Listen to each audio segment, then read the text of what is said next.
Dunia ini memang sijnul mukmin, penjara buat orang beriman, lelah, capek memang. Makanya ada riwayat lain mengatakan Nabi bilang sama orang capek yang soleh ini mustarih. Ini mayit yang capek dimasukin ke dalam kubur untuk istirahat dari penatnya dunia. Dan hidup ini melelahkan. Hidup ini lelah. Allah cuma pengen lihat endingmu seperti apa. Jangan sampai kesempatanmu untuk bisa berbuat baik terlewat begitu saja. Yang masih punya orang tua kok masih bisa durhaka. Nunggu orang tua mati dulu kita baru pengen bilang Rabbighfirli wali walidayya. Nunggu orang tua nggak ada dulu kita baru mau nangis ngelihat batu nisan pusaranya. Mereka masih ada, temui mereka. Laki-laki temui. Jangan gara-gara pasangan di rumah terbengkalai cinta kepada mereka. Nikmati aroma tangannya. Nikmati. Karena mungkin daging bangkai sebentar lagi yang kita cium dari mereka. Gimana supaya uji coba yang Allah ujikan ini membuat kita bisa menghadapi ujian itu dengan benar. Yang pertama tentu ulama mengatakan kepada kita ini butuh iman. Ini butuh iman. Karena kita akan bersandar kepada Allah yang tidak terlihat. Kita akan meminta pertolongan kepada Allah dalam semua hal yang kita rasakan berat dalam hidup. Dan ini enggak gampang. Karena kebiasaan kita itu ditolong sama orang. Ya, makanya dari kecil kita ngedidik anak kita ini untuk minta tolongnya sama Allah bukan sama orang tua. Gimana caranya? Ya bisa lah nanti ada bab tersendiri tentang tarbiyatul aulad. Supaya dia tahu, nak, ayahmu, ibumu ini sayang sama kamu, nak. Cuma mata kami terhalang dinding, nak, terhalang jarak. Di balik tembok kok apa berbuat kami nggak bisa lihat.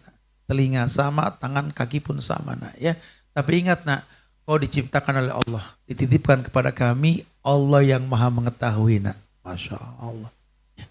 Allah yang maha mengetahui, nak. Ya. Ini sangat disayangkan sekali. Nah, tapi begitulah bahasa agama. Dan Allah tabaraka wa ta'ala, Allah jalla wa ala menginginkan manusia tahu. Dengan iman kau paham yang terbaik.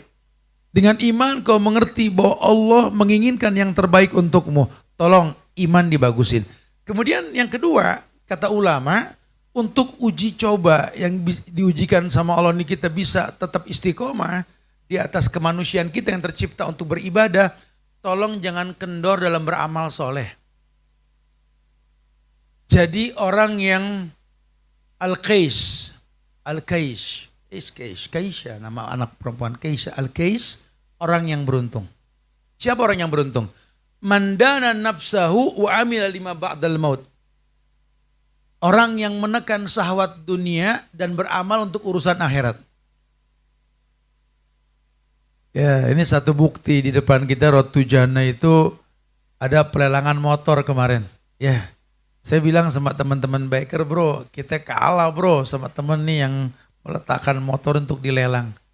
Kalau motor yang kita pakai itu manfaatnya buat kita doang di dunia. Tapi kalau kita sudah lelah menggunakannya, kita pakai buat kemaslahatan yang lebih besar, jujur loh, sedekah kita itu yang bakal menjadi harta kita di akhirat nanti. Itu enggak gampang. Enggak gampang.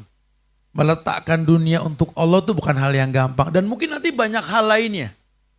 Orang yang cerdas sih, orang yang tahu, dia tekan urusan dunia untuk akhirat. Memang berat, saat ini syariat berat banget, emang. Tapi kan Allah yang nyuruh. Kalau Allah yang nyuruh nggak ada kezoliman, nggak ada.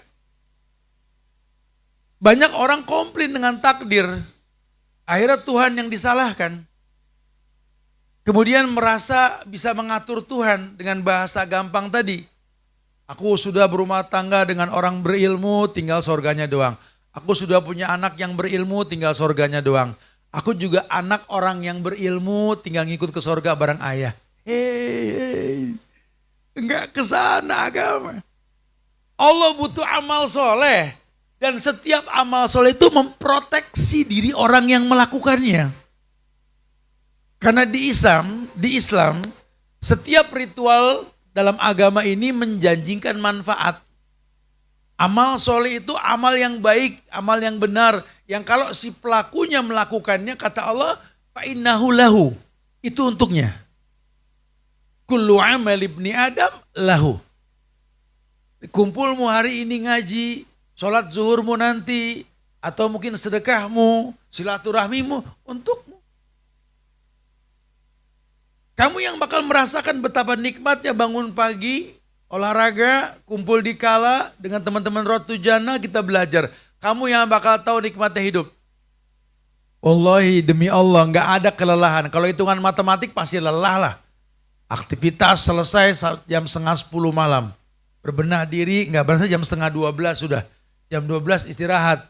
Jam 3 mesti melek. Lakukan tahajud. Kemudian baca buku. Nggak terasa sudah tahrim. Ada azan berkumandang. As-salatu khairum minan naum. Ya Allah udah subuh. Masya Allah. Alhamdulillah. Nggak berasa subuh. Udah tarik gas lagi kita. Kalau bicara capek. Tapi kan capek dengan senyum. Karena kita menghayalkan kemuliaan hadis yang mengatakan bahwa dunia ini tempat bercocok tanam. Dunia ini memang sijnul mu'min. Penjara buat orang beriman. Lelah, capek memang. Makanya ada riwayat lain mengatakan Nabi bilang sama orang capek yang soleh ini mustarih. Ini mayit yang capek dimasukin ke dalam kubur untuk istirahat dari penatnya dunia. Dan hidup ini melelahkan. Hidup ini lelah. Allah cuma pengen lihat endingmu seperti apa. Jangan sampai kesempatanmu untuk bisa berbuat baik terlewat begitu saja. Yang masih punya orang tua kok masih bisa durhaka. Nunggu orang tua mati dulu kita baru pengen bilang Rabbighfirli wali walidayya. Nunggu orang tua nggak ada dulu kita baru mau nangis ngelihat batu nisan pusaranya. Mereka masih ada, temui mereka. Laki-laki temui. Jangan gara-gara pasangan di rumah terbengkalai cinta kepada mereka. Nikmati aroma tangannya. Nikmati. Karena mungkin daging bangkai sebentar lagi yang kita cium dari mereka. Masa kecil anak-anak rangkul, cium kepalanya. Wangi minyak telon di kepalanya itu Masya Allah. Sebentar lagi udah gak begitu. Masa kecilnya gak akan pernah berulang. Kesempatan emas iyakunu fuqara yughnihimullah bin fadli. Kalau rumah tanggamu baik Allah jamin kemuliaan berkah. Yughnihimullah bin fadli. Diperkaya dengan keutamaan. Itu pun sebentar. Mana kau tahu besok istrimu meninggal? Mana kau tahu ada masalah kau bercerai besok? Wahai perempuan, wallahi surgamu dekat sekali. Idza sholatil mar'a khamsah wa shamat sahraha wa hafazat farjaha wa atat zawjaha qila laha udkhulil jannah min ayyi abwabi syi'ti. Ayyuma imra'atin matat wa zawjuha radin faqadat min ashabil jannah. Perempuan mana saja yang meninggal dalam kondisi suaminya ridha dengan kehidupannya sebelum dia meninggal, surga. Dan itu sebentar. Mana kau tahu setelah ini suamimu meninggal? Mana kau tahu mungkin ada masalah yang setan masuk ke hatimu, kau bentak dia, kau benci dia, dijatuhkan talak. Wallahu a'lam. Karena tidak ada satu jiwa pun yang tahu besok apa yang terjadi.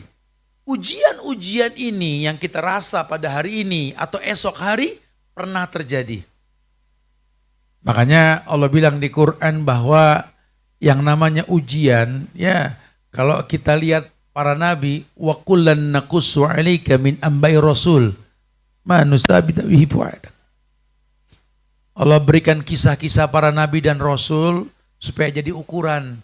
Ujian yang paling berat tuh para nabi dan rasul. Ya, lihat ujian mereka.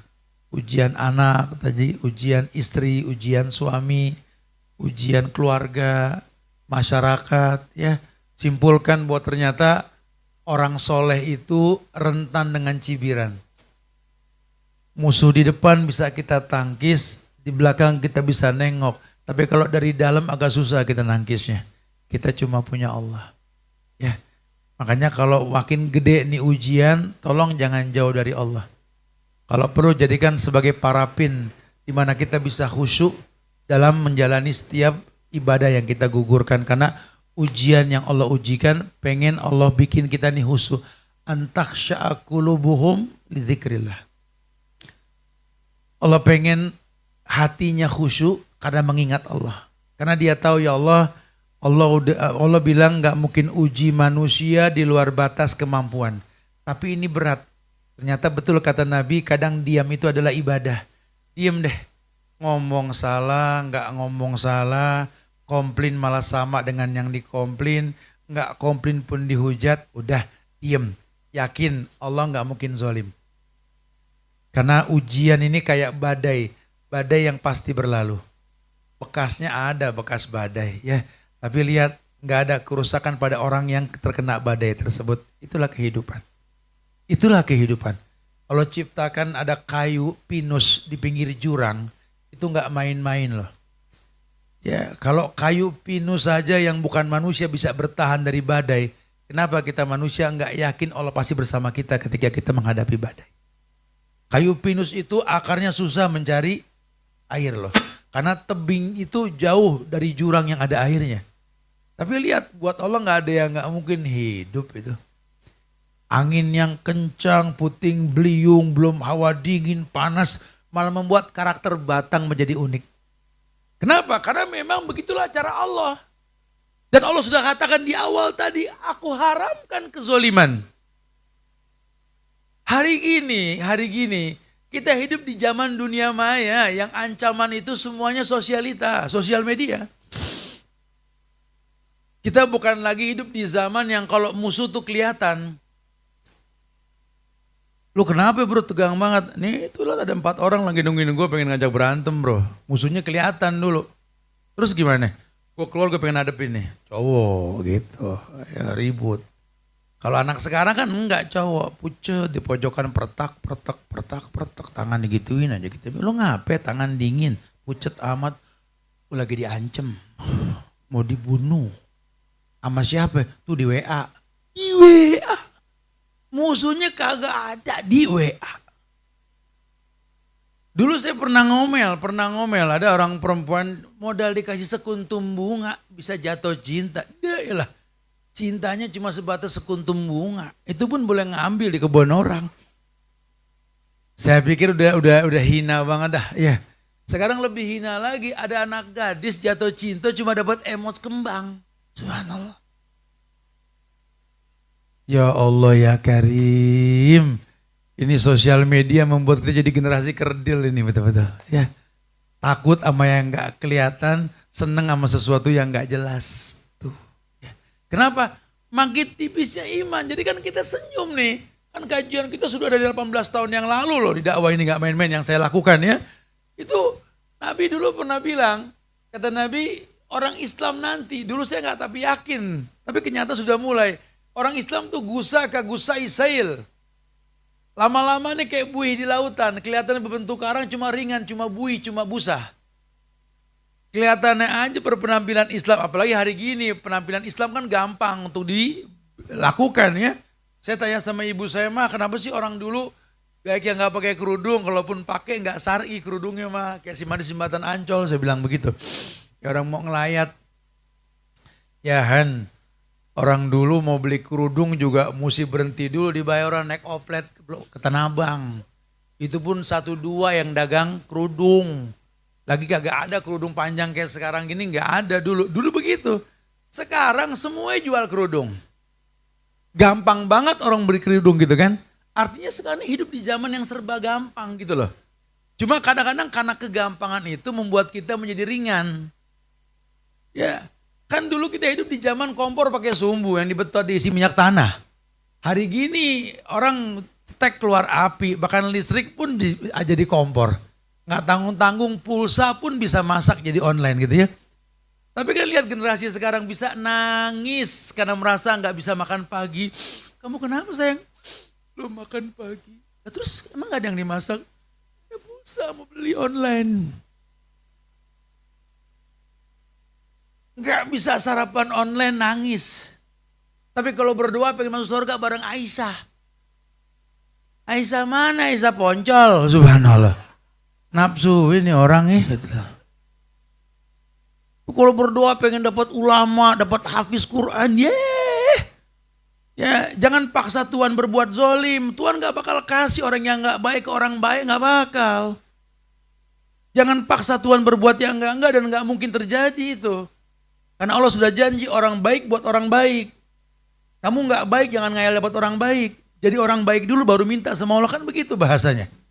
Jangan kayak orang yang pengen minta, ya Allah berikanlah kemudahan aku membuat gedung di tempat aku berdiri ini ya Allah sebagai tempat tinggal untukku. Ya boleh aja, tanah siapa itu? Wallahu alam, ya nggak bisa. Lu berdoa dulu biar tuh tanah lu beli. Udah punya, ya Allah izinkan mengumpulkan dana buat bangun gedung. Ada tahapannya. Hidup ini tobakon an tobak. Ada tahapannya. Terlalu sering kita paksa Tuhan untuk paham kita. Sementara kita nggak kenal Tuhan yang kita paksa tersebut. Allah nggak bisa dipaksa sama makhluk. Ya, kita yang mesti kenal Allah.